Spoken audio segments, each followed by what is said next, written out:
All right. Hello and welcome to the introduction to faction warfare.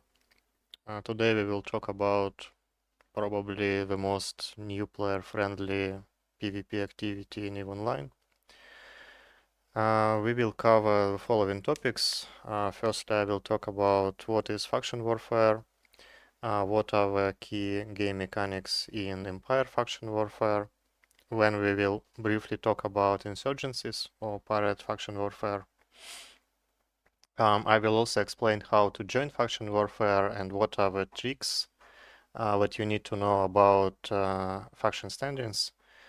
And then at the end, I will give some hints and tips on how to convert loyalty points into ISK and the general etiquette in faction warfare. As a note, we will not cover the practical fleet. EVE Uni holds weekly practical fleets on Sundays. So if you're interested in the practical part, then please join these fleets. And this class will also not focus on solo PvP. If you're interested in solo PvP in faction warfare specifically, then I recommend checking the faction warfare yearbook and the EVE Uni class about solo PvP. I will post these links to the fleet and to the yearbook in Discord Classroom Alpha channel right now.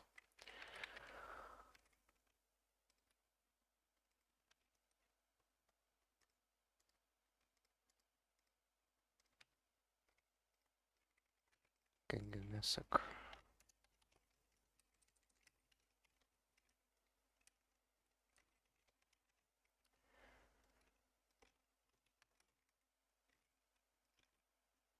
Here we go.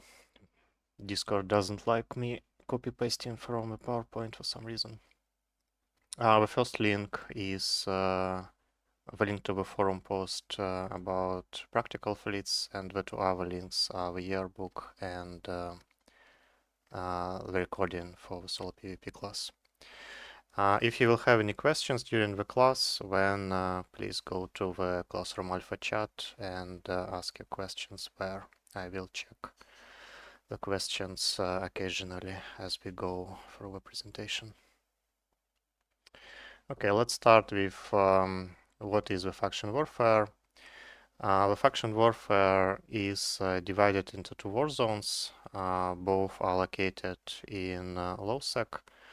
The so-called Southern War Zone covers Amar and Minmatar factions, as well as Angel pirates, and the Northern War Zone is includes Kaldari, Galente, and Goristas pirates.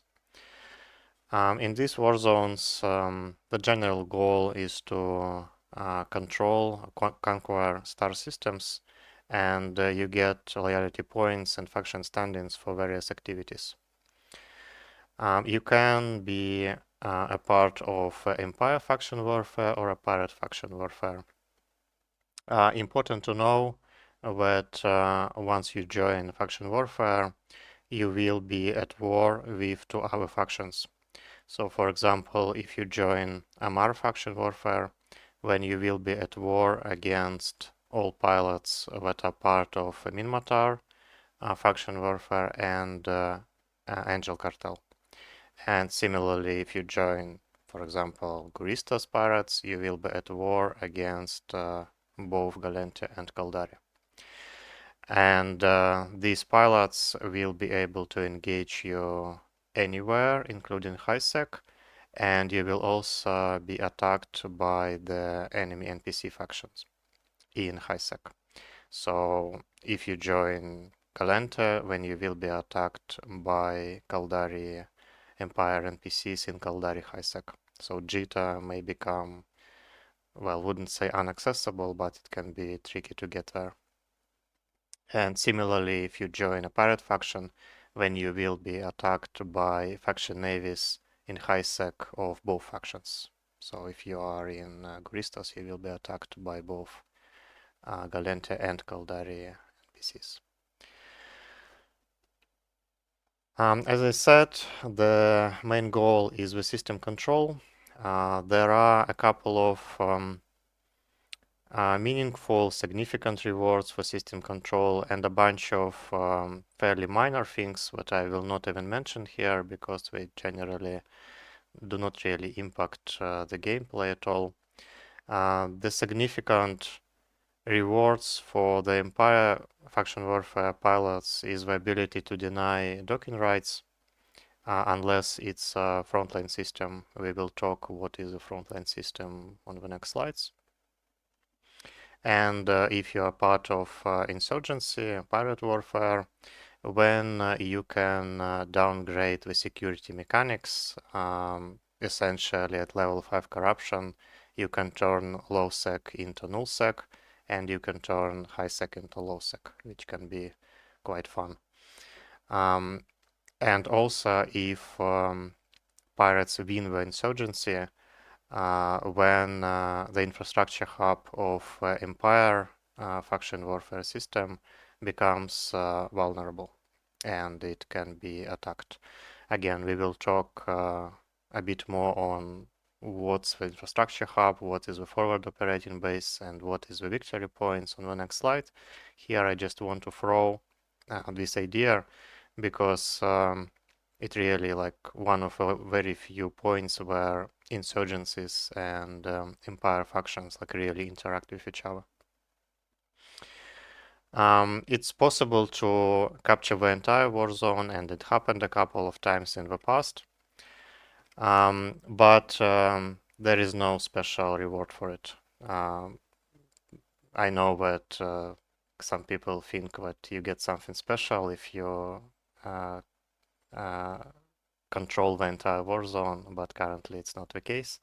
I think like many years ago when I just started playing, maybe it's 11 or 12 years ago, CCP issued special medals for faction warfare pilots that were part of a faction warfare when the faction captured the entire war zone. But as far as I know, it's no longer the case. Let's start with Empire faction warfare first. I will talk about the key gameplay mechanics for Empire faction warfare, and after that we will also talk about insurgencies.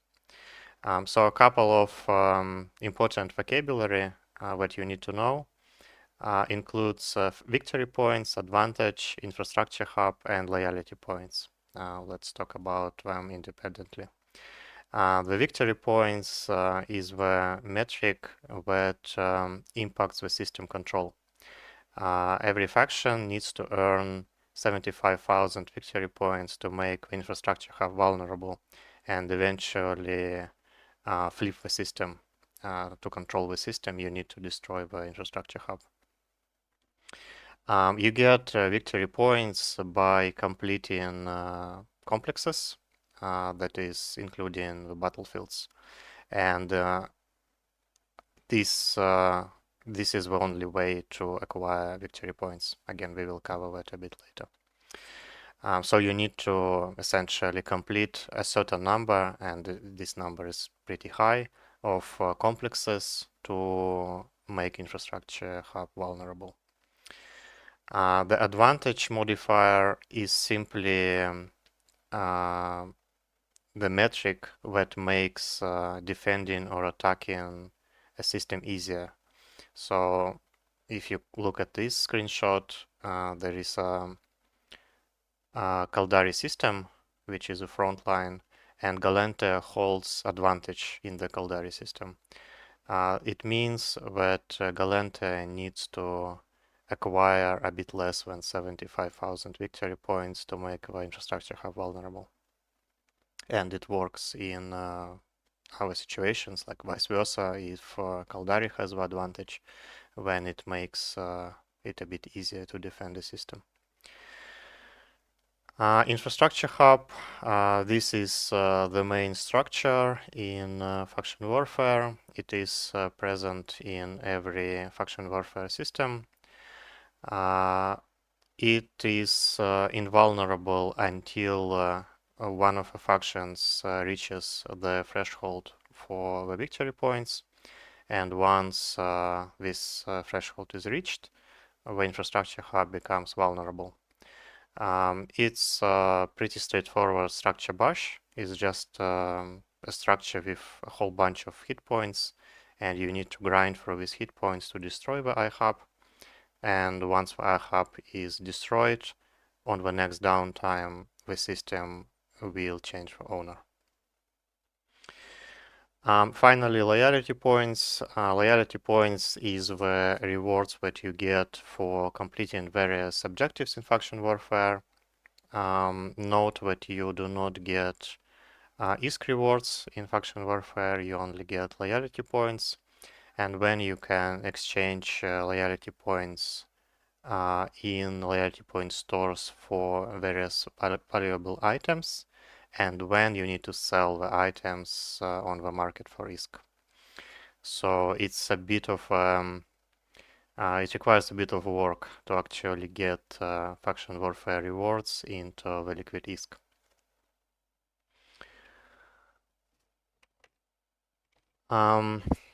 So let's talk about system types.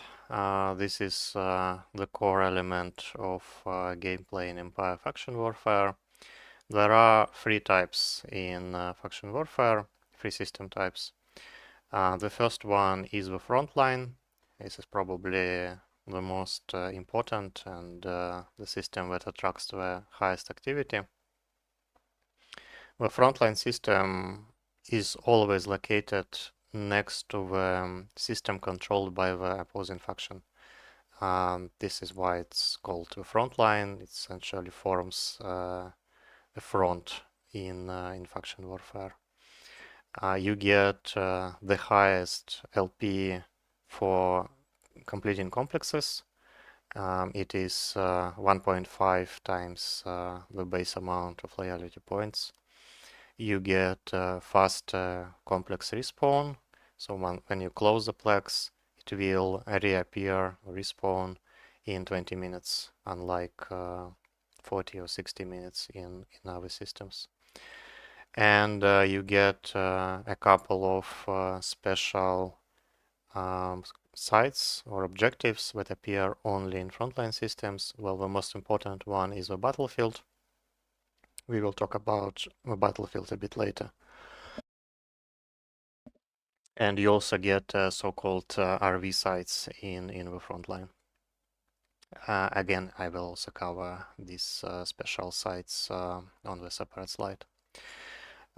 Next, you have a command operations. The command operations system is the system located one jump from the front line or two jumps from the system controlled by the opposing faction. You get only a base amount of loyalty points for completing complexes.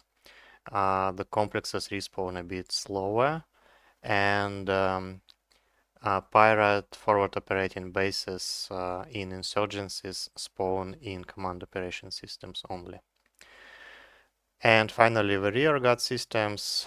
These are all our systems in faction warfare. You get essentially no rewards for completing complexes in rearguard systems. The respawn timer for complexes is very long, but you get one special site or objective that spawns only in rearguard systems. It's called operation centers or data site.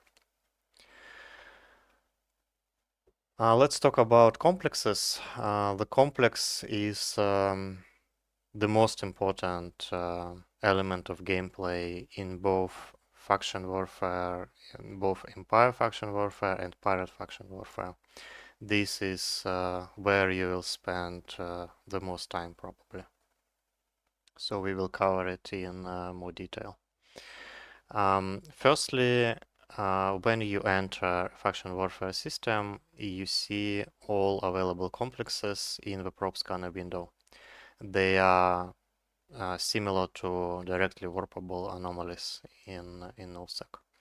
And when someone warps to the complex for the first time, it will also appear on the overview, and you can warp to the opened complex directly from the overview. These two ways of navigation are interchangeable. How do you read what each complex name actually means? Every word has a meaning in the prop scanner window. So the first word means the function for this complex. For example, here it's Galente. If you are a member of Galente faction warfare, then you can also enter this plexus and also close this plex, but it will be called deplexing or defensive plexing, and you will get slightly reduced rewards compared to the offensive plexing. And if you are Caldari pilot, then you can enter these complexes and do offensive plexing, and you get slightly higher rewards. The second word means the ship size that is allowed to enter the complexes.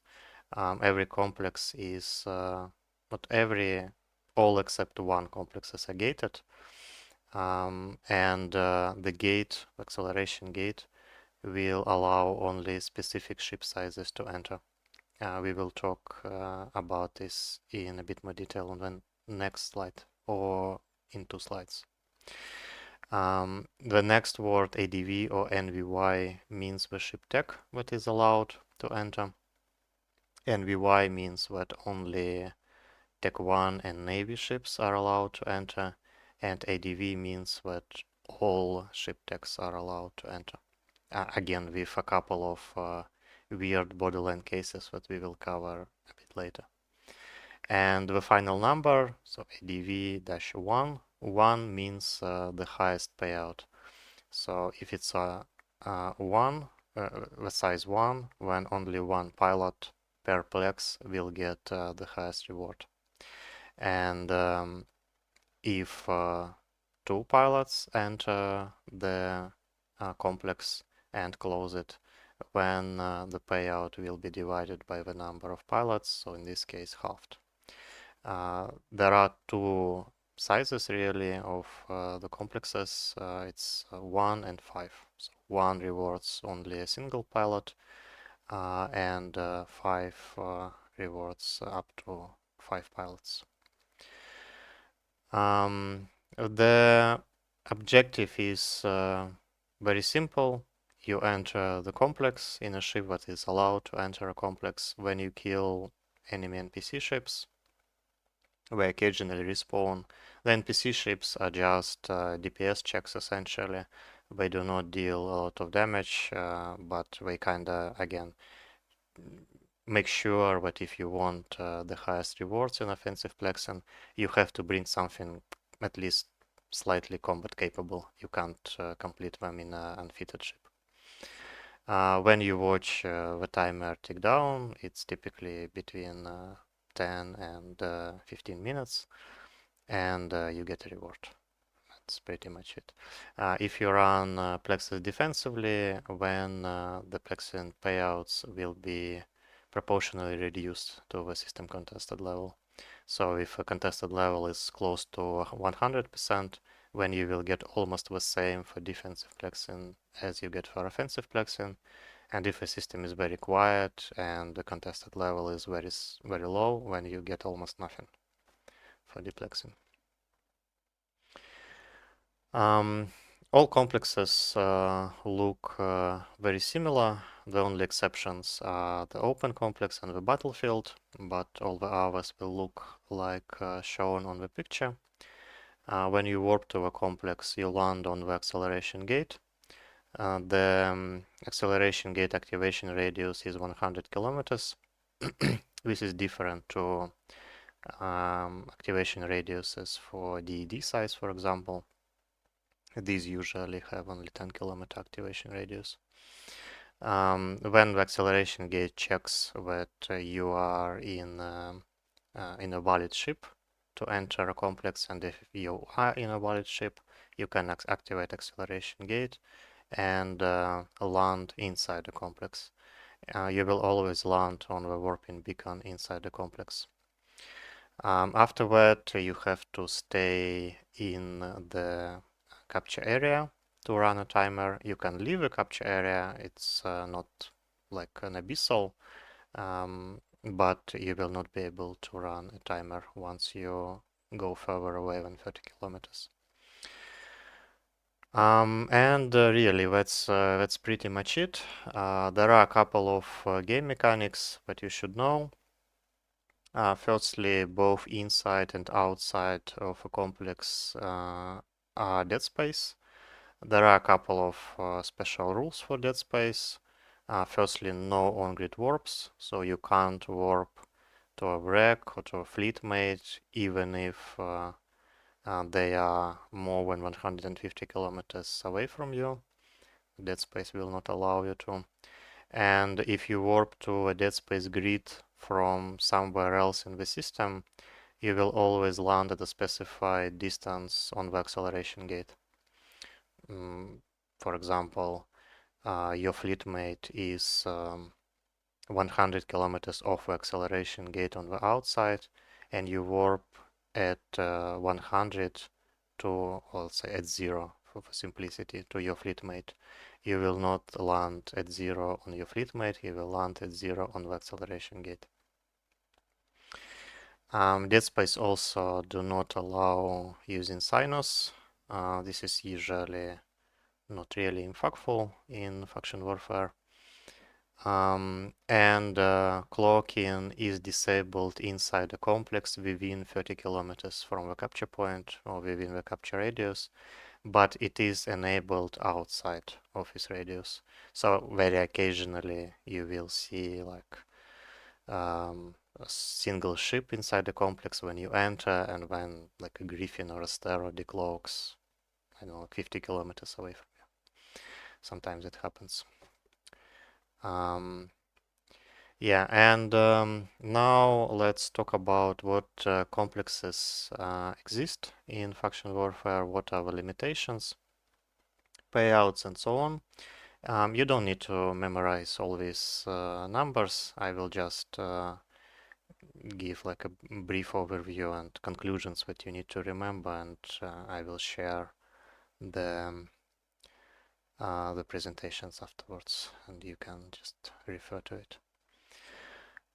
So there are, well, essentially like 6 types of complexes in faction warfare that is included in a battlefield, which is also kind of a complex.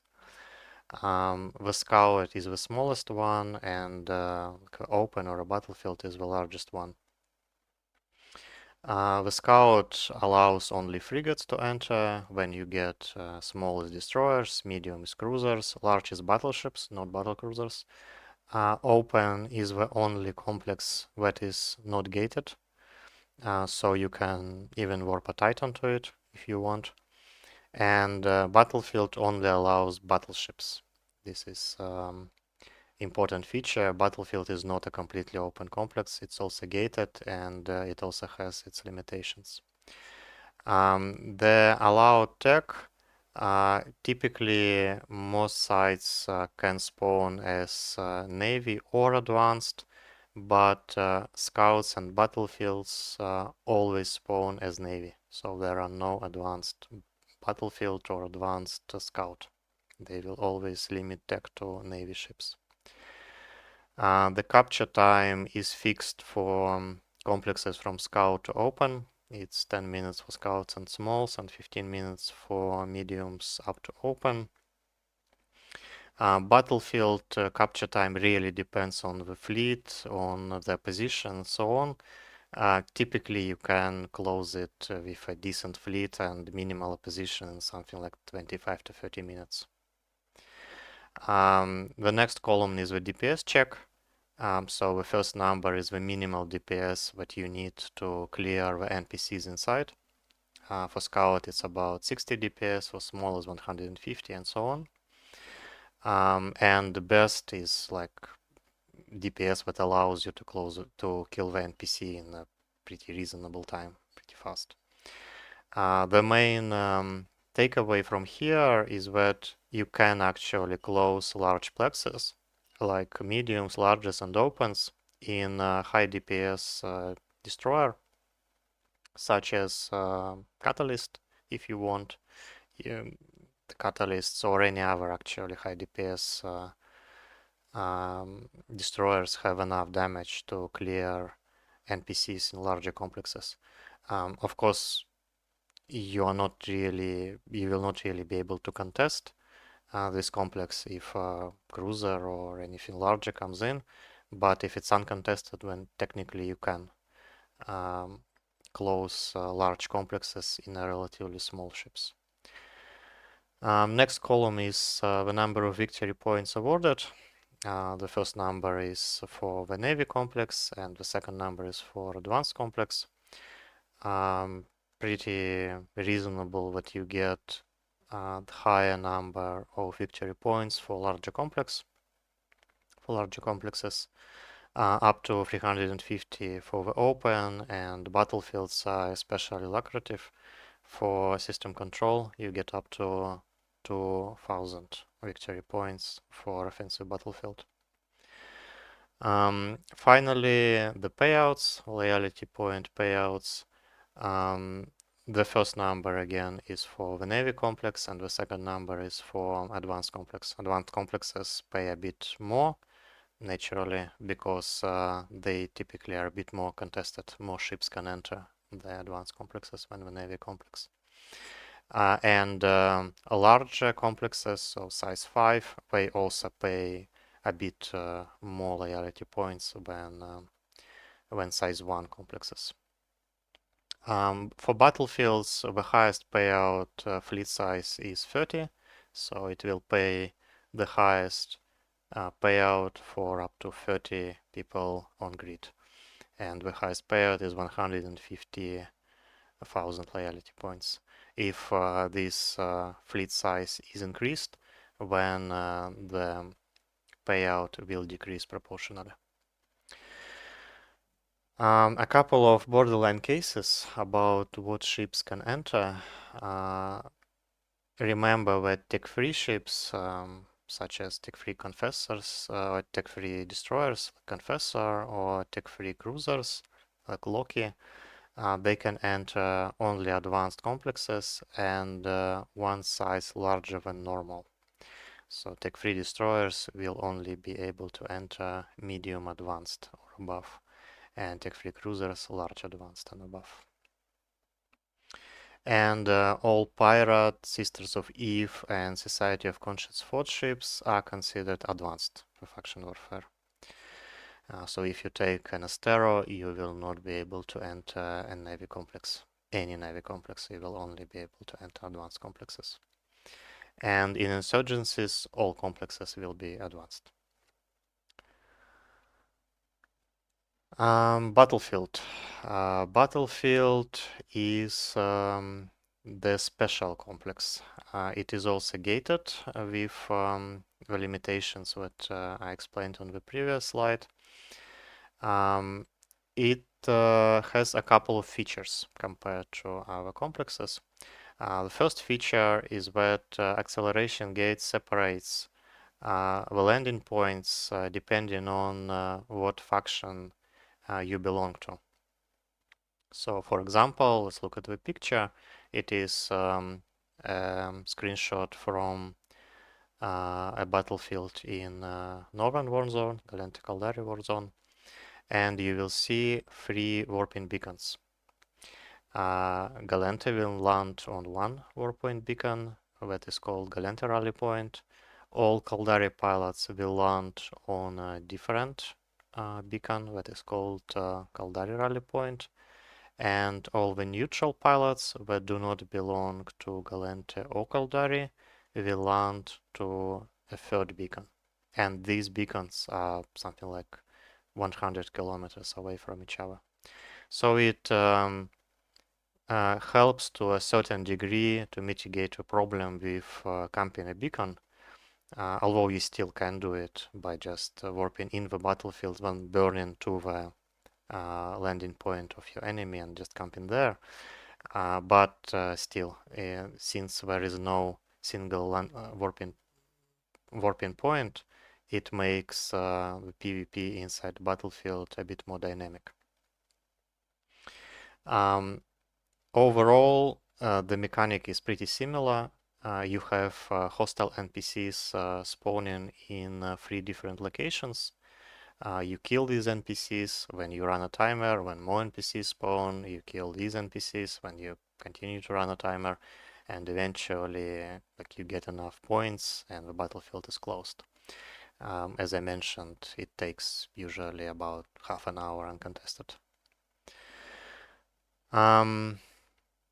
Yeah, and it's fairly lucrative complex. You get a lot of loyalty points, you get a lot of victory points, and you also get 15% advantage towards the uh, contention of a system. There are a couple of other Empire faction warfare activities that spawn in different systems. First one is supply cache. It appears on the overview. I think it's only frontline and command operation systems. You kill the structure and you get 15,000 loyalty points and some advantage for your faction. Doable solo, but of course it's in terms of like engagement management, it's similar to the OpenPlex because anyone can warp to you and engage you. Rendezvous points or RV points for short. These are very easily scannable sites that appear in frontline and command operation systems. You kill several waves of hostile NPCs, and until the last officer spawns when you kill the last officer battleship, and you get 10,000 loyalty points for that and a bit of advantage. Works similarly, ungated, anyone can scan you down, warp to you, and so on. Advantage structures are not very common currently. Essentially, you anchor a structure and then protect it from NPCs, and you get some advantage for that. No loyalty point rewards. It's not very popular because typically people just run supply caches and RV points and get similar results in terms of impact on the advantage. Operation centers is the special site that appears only in the rearguard systems. It's a scannable signature. I think it's level 3 signature, so it's quite a bit more difficult than the RV point. You land on the site. So the site has 5 cons. It's unguarded initially. After you hack the first con, the enemy NPCs will warp in and engage you. It's not very lucrative. You get some items that you can trade for ISK, but not really a huge amount. And finally, missions. You can do faction warfare missions similarly to like a normal missions level for missions in Empire. You get loyalty points. You do not get either victory points or advantage for that. They used to be an extremely good way to make ISK, but they got nerfed really hard in 2022, and now people don't really run them that much. But it's a viable activity still.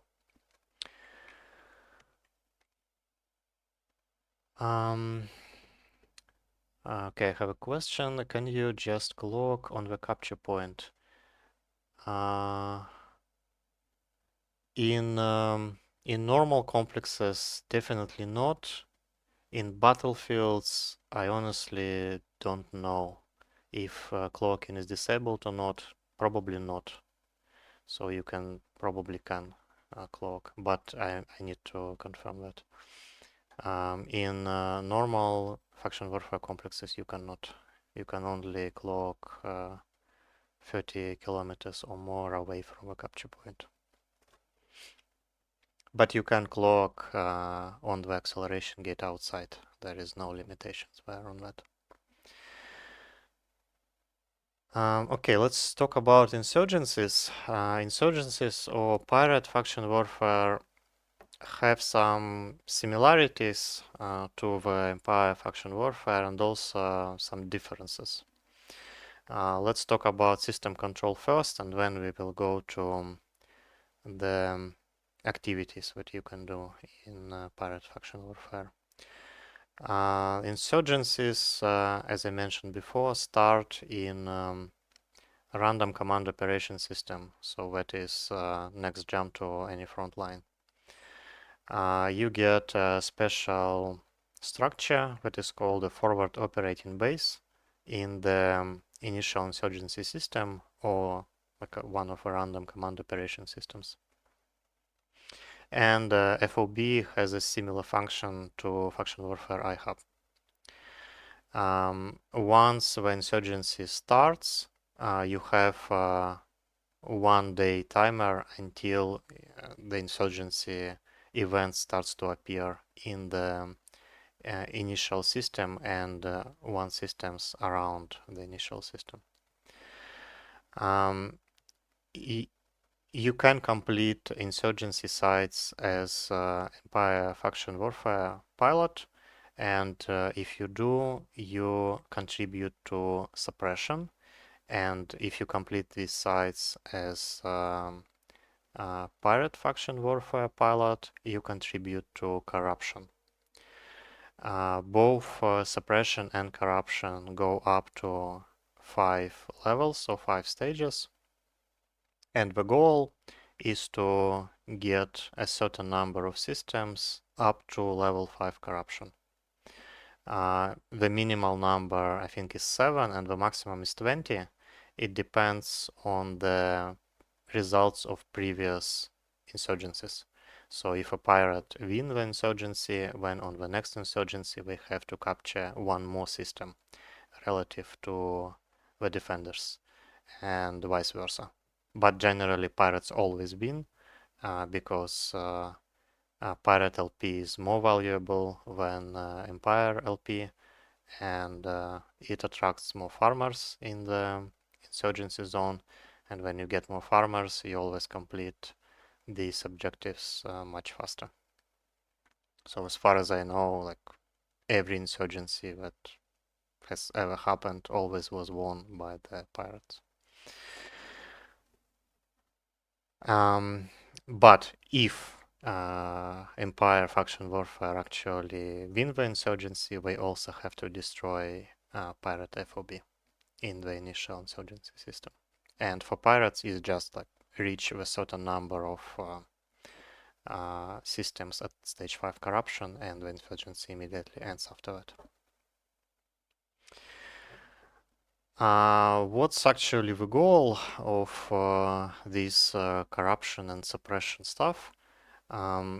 Every time you reach a certain level of corruption or suppression, you get a certain event that happens in the system.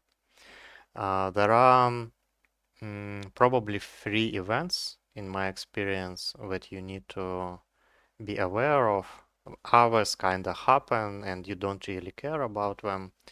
The first one is the level 3 corruption event. It triggers insurgency to spread to adjacent system. The only exception if adjacent system has security status above 0.7. So currently, for example, if you open a map, you will see that we have an insurgency around Tama. The FOB, I think, is Kedama, but Tama is within the insurgency spread. And Tama currently at level 5 corruption, but insurgency did not spread towards the nearby high-sec, because the nearby high-sec is 0.8 security status. But if a system is below 0.8, 0.7, then the insurgency will go to high-sec as well. The second event that's mostly related to PvP, level 4 suppression. All Empire Faction Warfare pilots will get 10% bonus to web and scrum range, which is reasonably significant for frigate PvP. And of course, a level 5 corruption, stage 5 corruption is what turns low sec into null sec and high sec into low sec. Pay attention to corruption level of systems, especially high sec systems, because once high sec reaches level 5 corruption, it essentially turns into low sec, and Concord will not protect you from aggression by AVAC observers. Similarly to Empire Faction Warfare, you have a couple of activities that you can do in insurgencies. The most common one is the corporate outpost raid. This is honestly just a fancy name for a normal complex that we talked about in detail before. It's really essentially the same. It's a gated complexes that you can enter in a specific ships and kill NPCs and get rewards. There are only two differences. One is that all complexes are advanced. There is no Navy complex in Insurgency, and you get a bit more NPCs to shoot. But other than that, it's very similar. When you have two special complexes, one is called Mining Op Ambush and Ice Recovery Heist. The first one spawns once you get level 1 corruption, and the Ice Recovery Heist spawns at corruption levels 3 and 4. These are mostly activities for small groups. It's actually pretty interestingly designed. You need to complete several objectives on grid that are like a mix of PvE and PvP, and you get pretty decent rewards for them, but they take a fair bit of time to complete. And you also kill special roaming NPCs in systems at corruption level 3 and above. You get some special items that you can sell in specific systems. If you are a member of Pirate Faction Warfare, when you go to the system with Pirate FOB, and you will find a Pirate Laundering facility there. And if you are a member of Empire Faction Warfare, when you need to go into one of 4 special systems that are listed on the slide. Overall, before we go to the next topic, insurgency ISK per hour is a bit higher because loyalty points in insurgencies, well, rather pirate loyalty points cost a bit more, but it's really up to you. If you are after PvP mostly instead of maximizing your risk per hour, you can do Empire Faction Warfare just fine as well. Next topic I want to talk about is how to join Faction Warfare. This is generally pretty straightforward. There are only a couple of weird game mechanics that you need to know. You can join Faction Warfare in one of the two ways. The first way is joining as a corporation or alliance, and the second way is joining Faction Warfare individually. If you join as a corporation, this will not apply to EVUNI, of course, because EVUNI is not a part of Faction Warfare. But if you move on from EVUNI to any other corp, and the entire corp decides to take part in Faction Warfare, when the average base standing towards the faction for the entire corp must be positive. Otherwise, the game will not allow the corporation to join faction warfare. But individually, you can have a negative base standings and still participate in faction warfare as a part of a corporation that is enlisted. But if you want to participate individually, which is more relevant if you are a part of EVUNI, you can only participate as an individual. It's called a direct enlistment. When you must have positive base standings towards a faction that you want to join. The positive base standings is not to be confused with modified base standings. So you can see at the screenshot that I made, this pilot has modified standings 1.3, so these are the positive standings, but faction warfare will require you to have positive base standings, and in this case, the base standings is minus 0.68. So this pilot will not be able to join Caldari faction warfare. And by the way, it works differently compared to, for example, access to level 4 missions. In level 4 missions, the game takes modified standings. And in insurgencies, it again works a bit differently. You need also base or modified standings, but the game will require you to have standings above minus 0.2. Not positive, like in Empire Faction Warfare, but just above negative 2. There are a bunch of militia discords that are used to coordinate efforts for a faction. Of course, every corporation typically has its own discord, but they share the, the faction discords for coordination. I will also copy paste them in the chat. So if you're interested in a specific faction, then you can simply go to their discords and go from there. Here we go.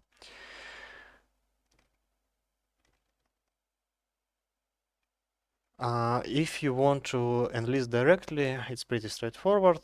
You go to the hamburger menu on the top left of your screen. When you go to activities, then to factional warfare, when you will pick the faction that you want to enlist, the game will check if you have sufficient standings to join, and it will tell you where is the nearest location where you can enlist. After that, you just travel to this location and click enlist me, and you are in faction warfare. That's really easy.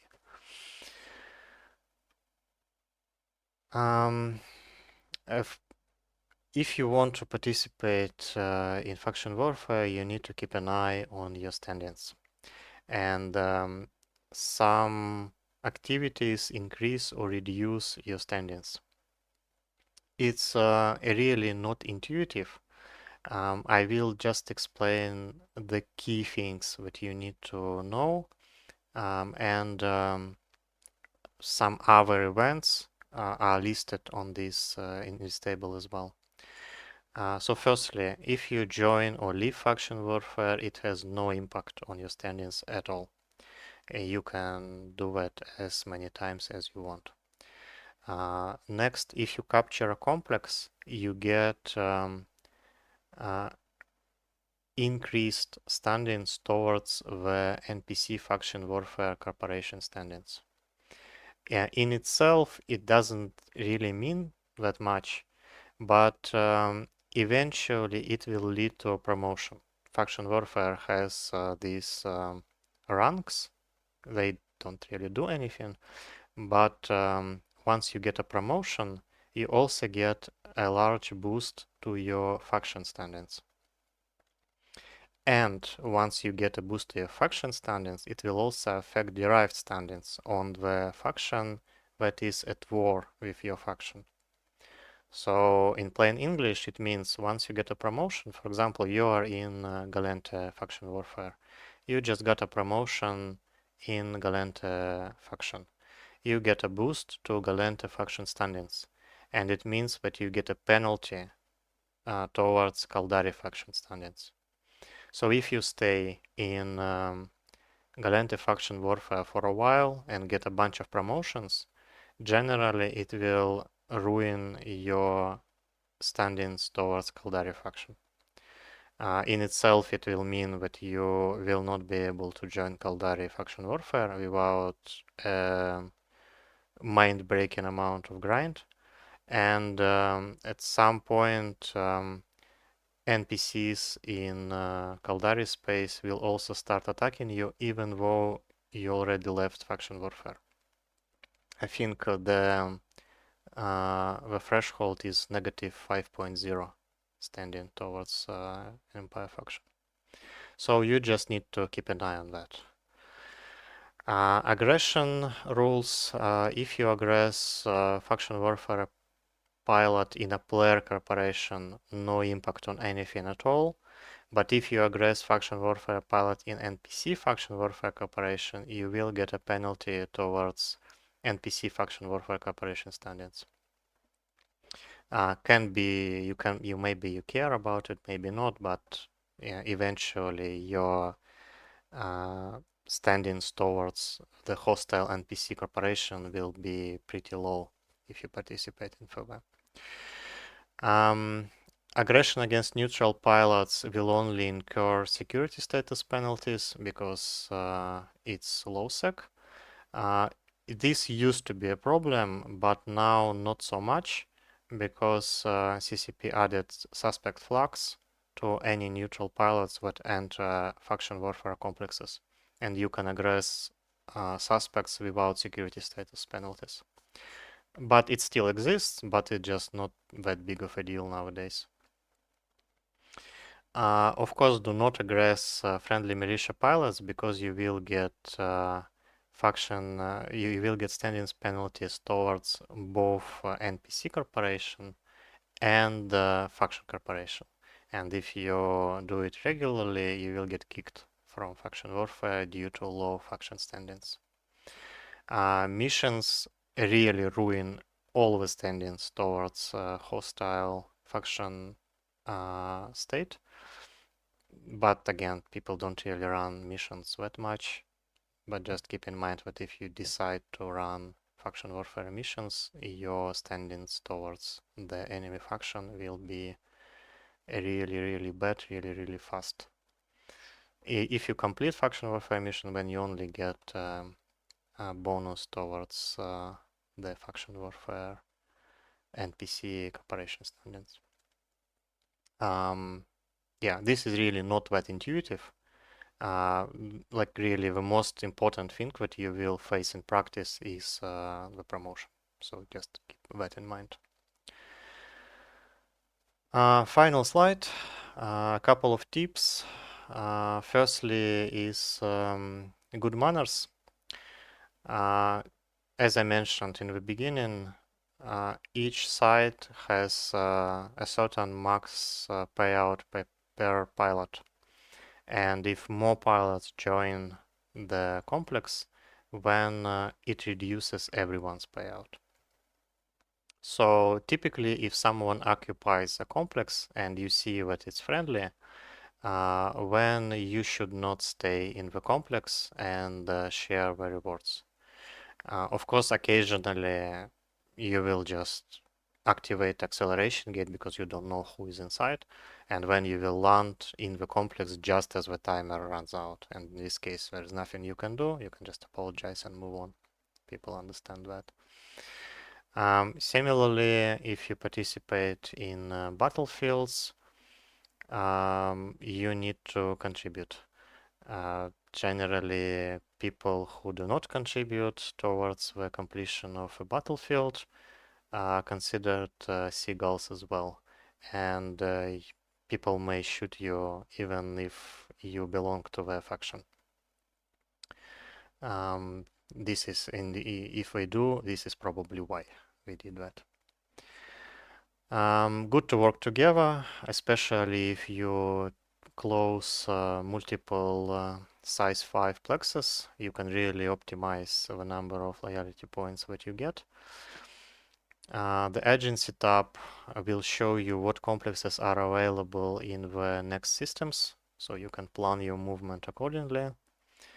I think I also should mention the directional scan.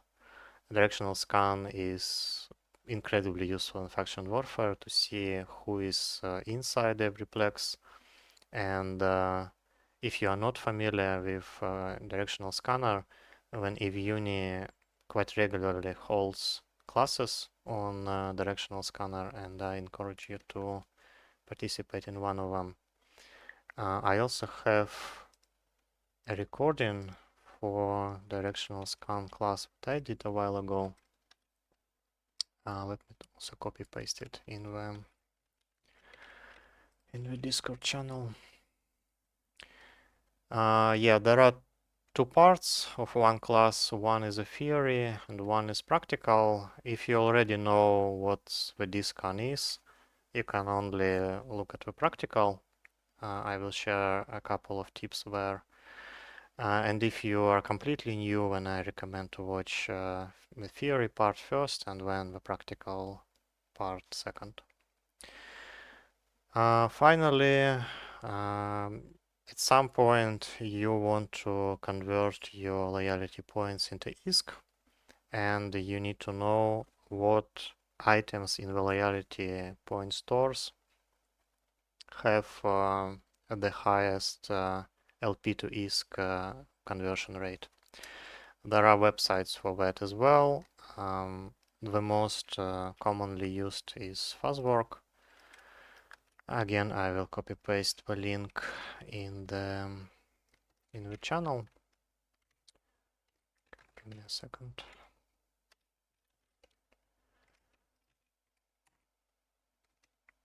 Yep. On this site, you select the loyalty point, which loyalty point store that you are interested in, and then you see what items have the best conversion rate. Just keep in mind that you need some balance between liquidity and value. You may find a couple of items that offer incredibly good conversion rates, but that's probably because nobody really needs these items, and the site just picks up values from the market. Typically, the good value and good liquidity items are ships, ship blueprints, actually, I should say. CCP removed ships from loyalty point stores a few months ago. So ship blueprint copies, data cores, and ammo. These three items are the most like the best balance between value and liquidity. Many faction warfare corporations or even militia offer centralized loyalty point buybacks. So you can just dump all your loyalty points at a fixed rate. It's not the best. You can get a bit more ISK if you do it on your own, but of course you will spend more time doing that. So if you just want a quick ISK, this is one of the ways to do that. This is everything I wanted to talk about. If you have any questions, then please ask them in the Classroom Alpha Discord channel. And while you're here, please also fill the feedback form. I copy pasted the link in the chat.